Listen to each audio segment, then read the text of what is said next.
আর সেজন্য আমরা আজ রমাদানের 24টা ঘন্টা কিভাবে কাটাবো সে প্রসঙ্গে একটি রুটিন প্রস্তাব করব ইনশাআল্লাহ বিইذনিল্লাহ। রমাদানের রুটিন প্রসঙ্গে সর্বপ্রথম যে সময় নিয়ে কথা বলবো তা হলো সাহরি খেতে ওঠা বা ভোর রাতের সময়টা।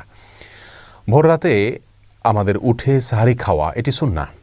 কেউ যদি মধ্যরাতে অতিরিক্ত খান বা শুরু রাতে অতিরিক্ত খান এবং সাহরিতে তার খাবারের চাহিদা নাও থাকে, তারপরও সাহরি খাবার জন্য উঠা এটা সুন্নাহ এবং গুরুত্বপূর্ণ। কারণ রাসূল করিম সাল্লাল্লাহু আলাইহি ওয়াসাল্লাম বলেছেন, তাসাহহারু ফাইন্না ফিস সাহুরি বারাকাহ, তোমরা সাহরি খাও কারণ সাহরি খেলে তার মধ্যে বরকত রয়েছে, এই খাবারের ভিতরে বরকত রাখা হয়েছে। অল্প হলেও খাওয়া সুন্নাত, বিশেষ করে খেজুর খাওয়ার কথা বিভিন্ন হাদিসে রয়েছে।